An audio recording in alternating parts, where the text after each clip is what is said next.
Okay, we'd like to welcome you again. We've already had some people for a lecture this morning, but we'd like to especially welcome our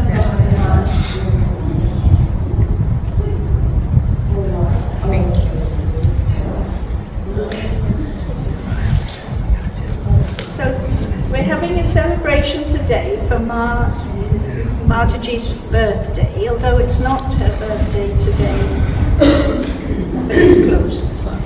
When Ma was alive, she said to me, every year on my birthday, ask some musicians, up and coming, or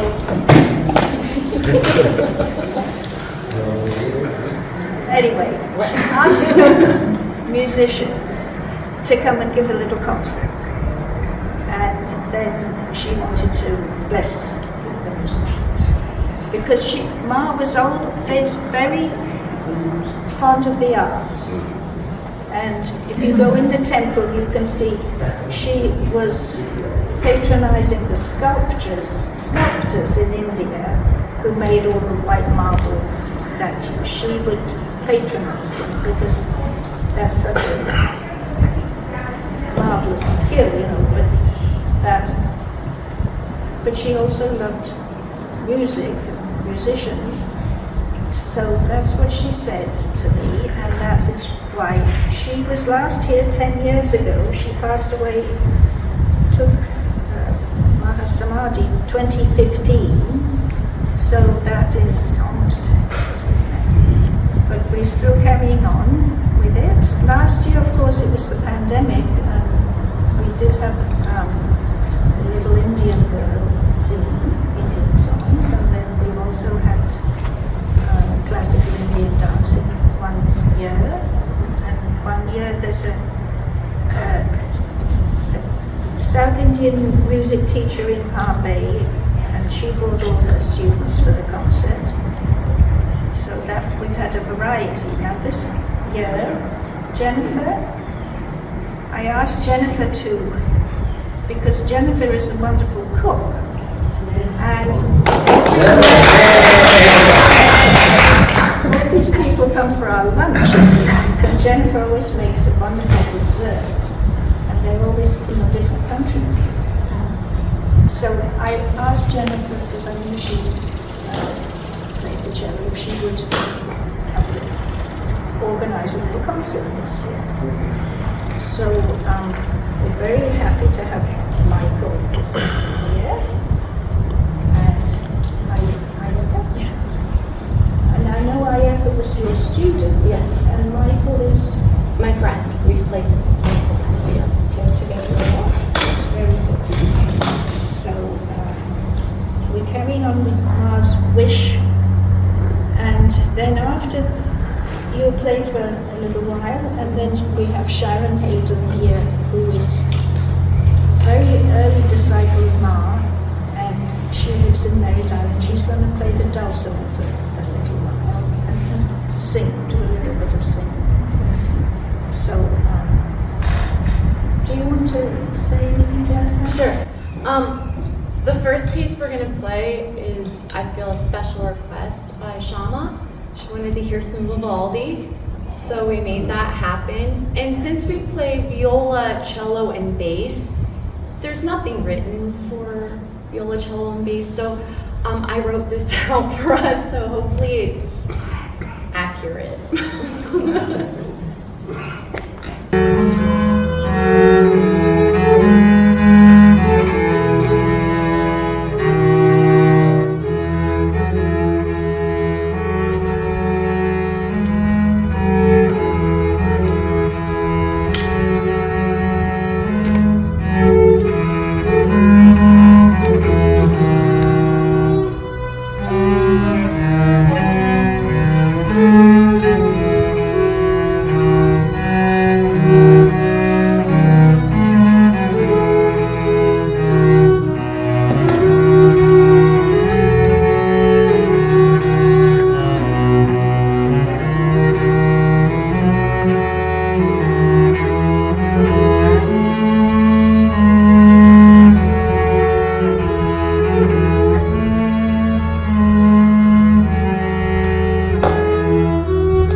the seconds.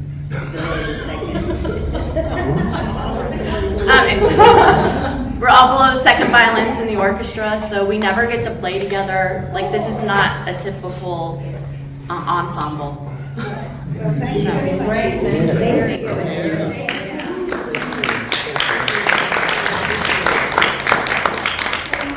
Let's see, Sharon will come and she's going to play a little bit with the dust. And I've been around a long time. Actually, I met Mataji in 1977 when she was in a house in O'Galley over on Indian River Drive. And when she first came to the area, Guy Wilson was there, and Shama, I believe, was there right after that. But Mataji needed a place to stay, a room, while they were finding, getting the land, figuring out, where she was going to be. And she found this land here on Hill Road, and she stayed at my house while they were developing the land and finding a place for her to stay on the land. They had a trailer, but until the trailer was put on the land for her to live in, she stayed at my house. Well, Durga was also being shipped from India at that time, and Durga lived in the closet in her room in my house. It was very funny. So I was a single mother with a 10-year-old son who really didn't understand what was going on. And my neighbors saw this little dark-skinned lady in her saffron robe walking around, and they're like, what's going on here? But Mataji just adapted. She ate peanut butter and jelly sandwiches with my son, and she ate what I cooked as long as it didn't have meat that had been cooked in the pots. And we got along great. So that was kind of the beginning of my association here with the ashram. A couple things. I was the first treasurer of the ashram, and Mataji said, "You're good at finance." And I said, "What does she mean I'm good at finance?" I was studying psychology and going to school nights and everything. And later, I ended up, because I was working at the Space Center, getting my MBA and working in finance. But she's the one put that in my head before I ever knew. It's like the guru knows you better than you know yourself. She always knew me better than I knew myself. And there were just so many things when I go back to that time that I remember. One time I took her to a program here in Melbourne, and we got out of the car, and she said, you're gonna put the window down? And I said, no. And we went on to the program. We came back out, and I had locked the keys in the car. And it was a real hassle trying to get back in the car. And I thought, why didn't I listen to her? She says the simplest things. She would say the simplest things, and you didn't realize until later how important these simple things were. I started the Sunshine Lectures many years ago over in Melbourne. They had an ashram over there, and she said, you have to be at the same time, at the same day, and you have to be consistent, and these have to go on, every time, and have to have the program. And I didn't really want to do it. I wanted to go to the beach on Sunday. That was my day off, But now I see where all these years later, 40 some years later, they're still going on. This is the Sunshine Lectures. And so all these things turned out to be so important.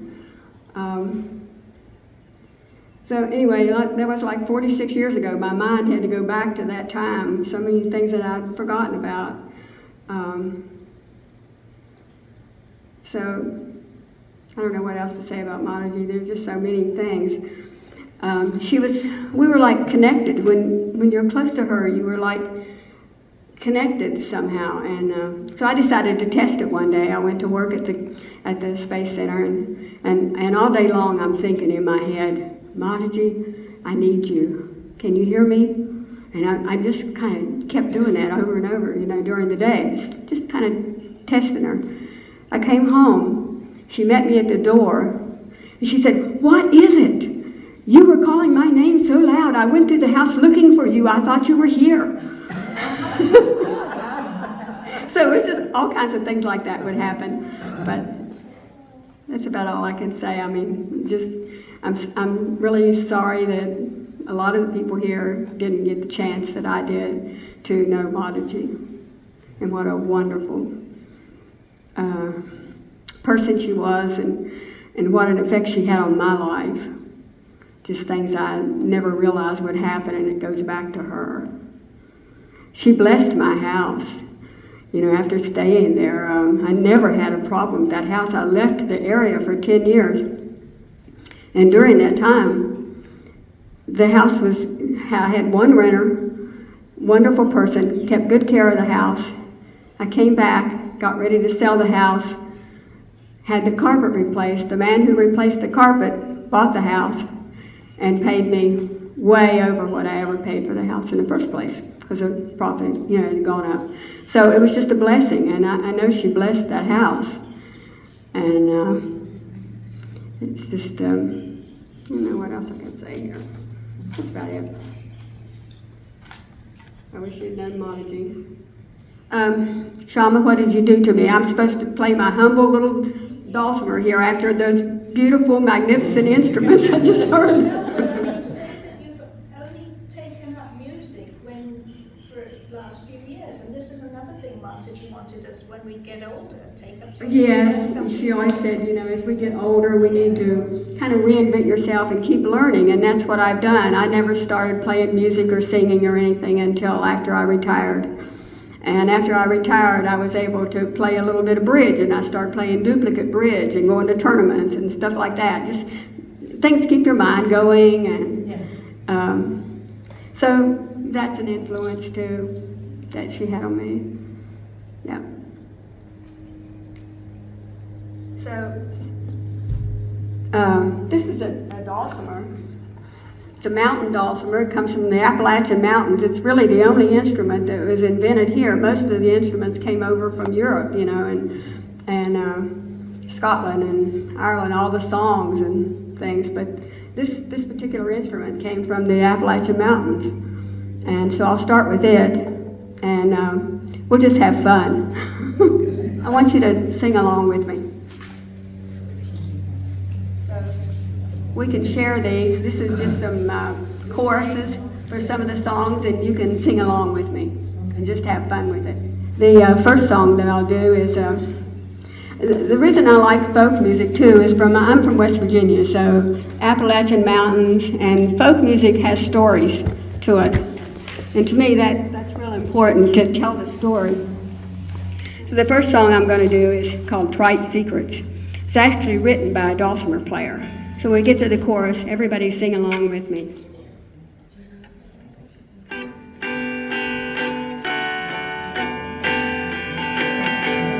I'd see her each day on the playground, usually sitting on one of the swings.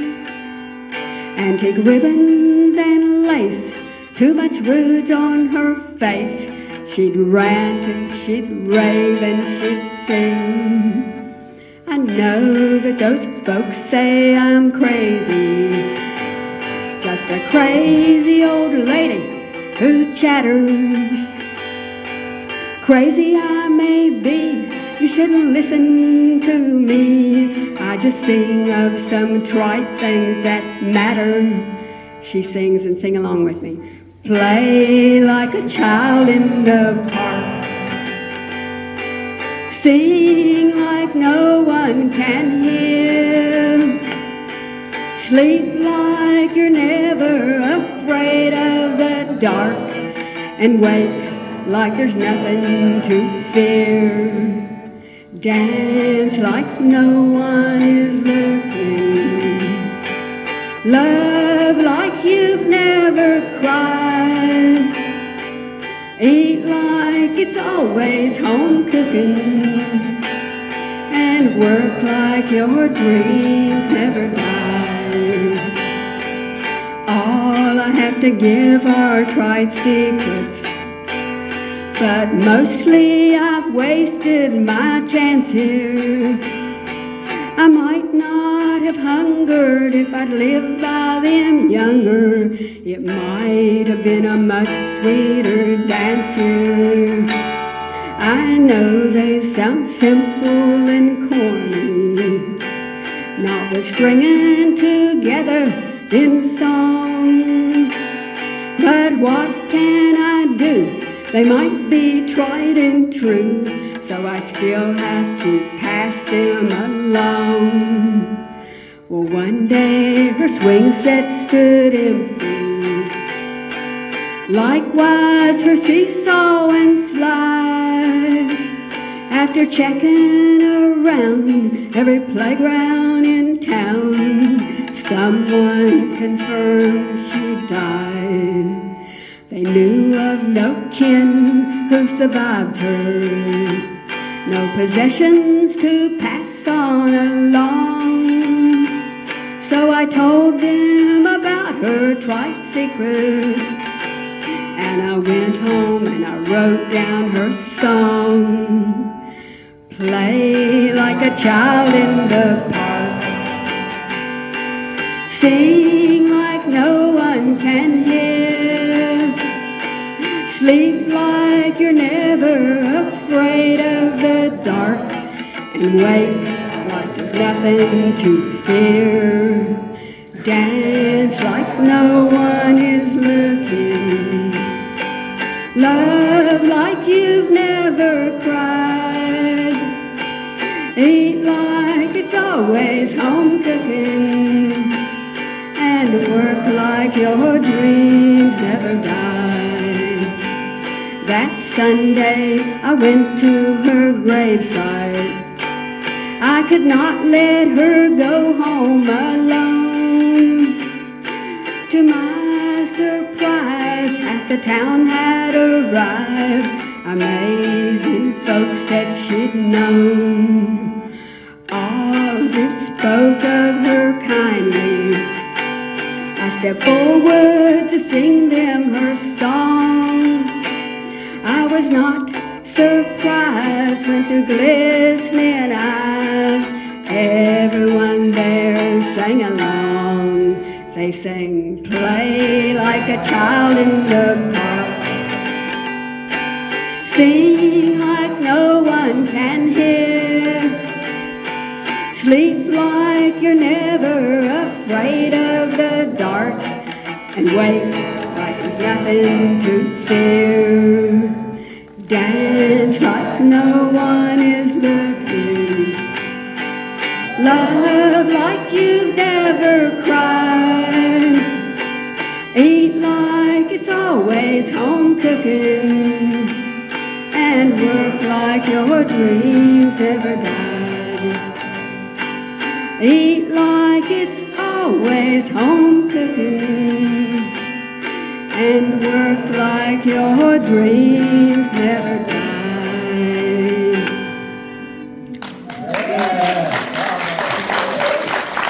Thank you. This next song is a song about a town in Kentucky. It's called Paradise, and what happened to it after the coal company came through. Any of you know this song, Paradise? No. You heard it? And you have a chorus you can sing with me on this one too. It's a country tune. When I was a child, my family would travel down western Kentucky, where my parents were born. There's a backwards old town that's often remembered, so many times that my memories are worn. And Daddy wants to take me back to Muhlenberg County, down by the Green River where paradise lay. Well, I'm sorry, my son, but it's too late in lasting. Mr. Peabody's so great as always away. Well, sometimes we travel right down the Green River to the abandoned old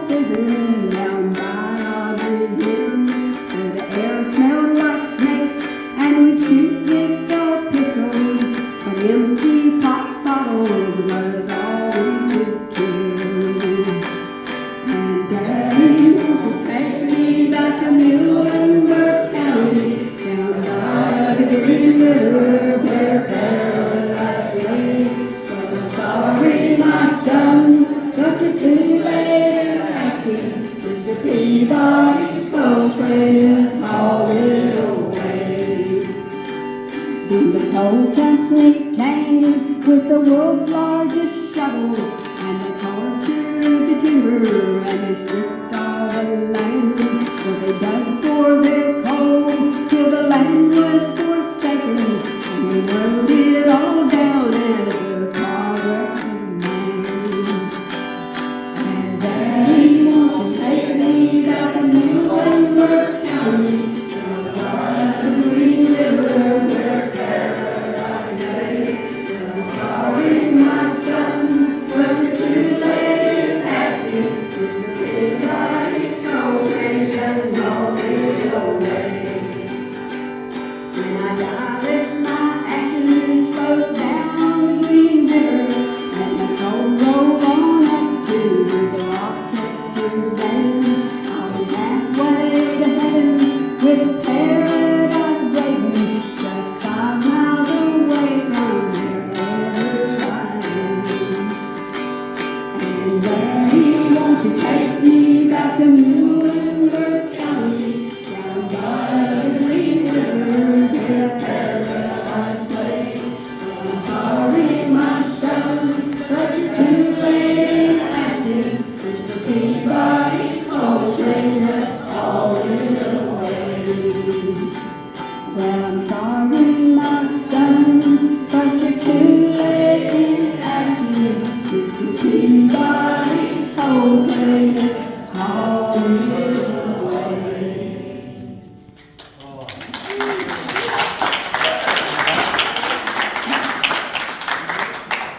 I have a request.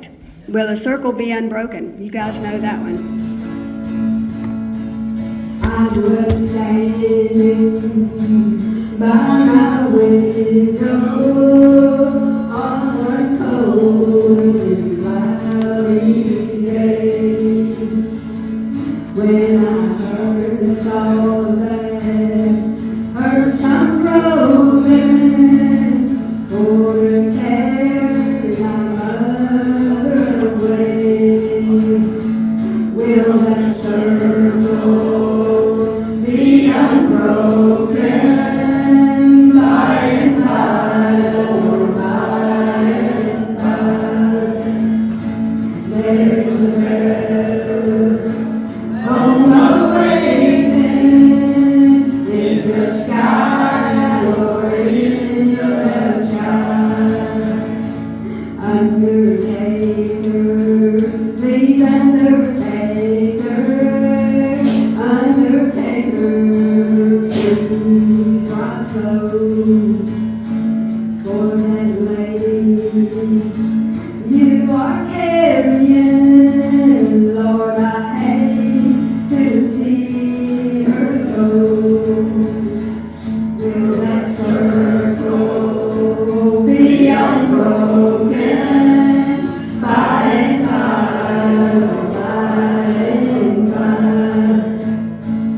there's a better home awaiting in the sky, or in the sky. Oh, my Father, close behind her, tried to hold her hand and pray, but I could not hide my sorrow, and they laid her in that grave. Will that circle be unbroken by and by, or by and by? There's a better home awaiting in the sky, or in the sky. I went back home alone, searched for mother, but she was gone. All my brothers and sisters crying, what a home so sad and lone. Will that circle be unbroken by and by, oh by and by?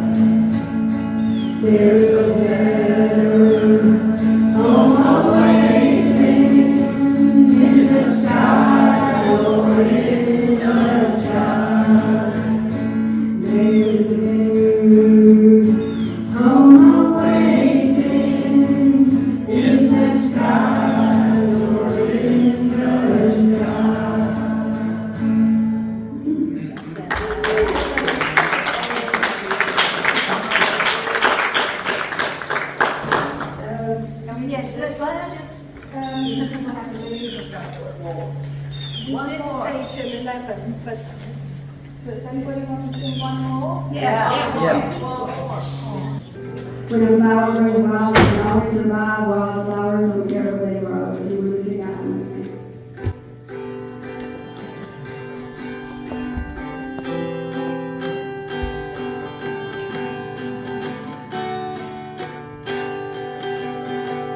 There is a with wildflowers and die was as wild, even wilder than days. For a lady stockings run, they just die in the sun, and I refuse to death without a place. Just a wild man who rose me in freedom to grow, so I ran here and not where I go. When a flower grows wild, it can always survive. Wildflowers don't care where they grow. And the flowers I knew in the fields where I grew were content to be lost in the crowd. They were common livers. I had no room to grow, and hard to go much to plant out. So I uprooted myself from my home ground and there with my dreams, and I took to the road. When a flower grows wild, it can always survive. Wildflowers don't care where they grow. I grew up fast and wild, and I never felt right in a garden so different from you. I just never grew on. I just longed to be gone, so the garden one day set me free. I used to ride with the wind, and since he was my friend, I just let him decide where we'd go. When a flower grows wild, it can always survive. Wildflowers don't care where they go. Just a wild random rose seeking mysteries unknown. No regrets for the path that I choose. When a flower grows wild, it can always survive. Wildflowers don't care where they go. When a flower grows wild, it can always survive. Wildflowers don't care where they grow. Wildflowers don't care where they grow.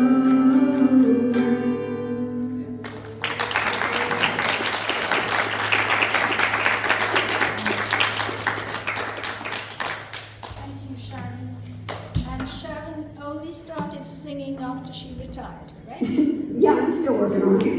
No, but I mean, it's wonderful that you took this up. And where do you sing a lot? I sing with two bands. We play at two nursing homes in Titusville, and we just have fun together. We practice, and one of the bands is a couple of guys that do a lot of blues songs, Marshall Tucker band, that type of thing, and the other band is traditional country music and folk music and that type of thing. So we do the Christmas festivals sometimes. So Great. So you're having fun after you retire. having fun. Great. And so we do have some refreshments now. There's some. Maybe we better all go back in there if anybody would like. Someone made some rice pudding, and some of it's vegan. We have vegan rice pudding, and so we can go back in the kitchen and have. Thank you.